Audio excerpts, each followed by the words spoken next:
So I think we just saw focus from the jump. And yeah, I mean, everybody was focused, from the people who started on the bench to the people who started on the court. And I think that's why you saw that fluidity once we were able to sit in the second quarter or third quarter. Yeah, everyone was ready, and I think it was pretty evident today. And what was different today from the past couple weeks? It almost looked like the same team that won 19 games in a row against this conference. I mean, I think it's just the process. I don't think anything was really different, but I think we learned a lot this past week. We learned a lot in Puerto Rico. Each game we're learning. So I think you're going to see that growth in every single game. Regardless of win or loss, you're going to see some type of growth in the next game, because we do a really good job of studying and learning what we did wrong, what we did well in the prior game. So I think that's kind of what you see. Like every single game, we're hoping to grow a bit, so we may look a bit different. So. What did the Puerto Rico trip? Was it games every day within a 24-hour period? Mm-hmm. Sort of like tournament situations. So my question is, when you got games like that in non-conference before conference play starts, how much does that, that short turnaround, making an adjustment and kind of like getting ready for down the road? I think it helps more so off the court when it comes to our scout. I think no one has really ever studied like had to in Puerto Rico. It was like you had 12 hours to pretty much learn the next team. So I think it really helped us focus and just kind of like craft critical thinking skills.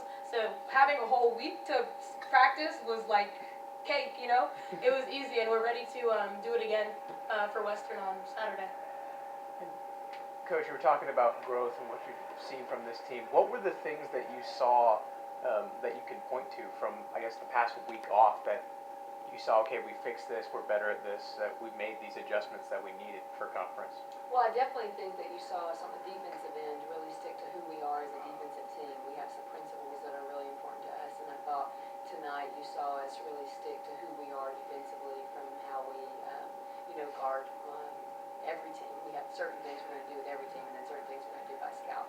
So I was really pleased with that. And on the offensive end, I think we're just continuing to learn each other and learn our offense, and that's usually the process that Eric is talking about. Is every year every team goes through this. I mean, we think back to last year's team, but in the non-conference there were many games that we almost lost, or we had to learn some tough lessons from. And I think we kind of had a similar schedule this year. Add a few more, Power 5 teams, some tougher teams, and I think that we've had some great lessons from that. So we're excited to see, how we continue to grow. And y'all have always been kind of defensive based and funneling your offense. There was a period, I guess, midway through the second quarter where I think y'all were shooting like 20% for what felt like an hour, and then y'all still extended the lead from like 8 to 20. Yeah, I think we held them to 3 in the second quarter. Is that right? Yeah. And so, yeah, our defense is very much something that we want to hang our hat on, and we know we can bring that every day. And like I said, as we continue to get to know one another and get to know the system, I think we're going to be better on the offensive end as well.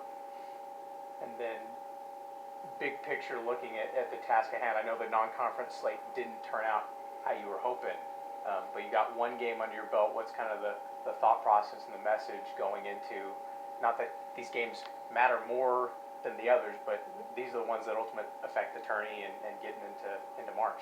I was actually pleased with a lot of things in the non-conference, because I think, like I said, it's a young team. We have 5 freshmen. We have a lot of players playing that maybe didn't play as much last year, and so we had a lot of growth to do. We played great competition, and every day we got better, and so I think the non-conference was exceptional for us. We have a really good conference this year. Anyone could win the conference, and so one of the things our team did extremely well last year, and I can see us getting that mindset right now, is every game matters. The game in front of us is the biggest game of the year, and they approach that way. They have this entire season, and so if we continue with that mindset, I think we can have some success. All right. Thanks, y'all. Thanks, guys. Happy Appreciate y'all.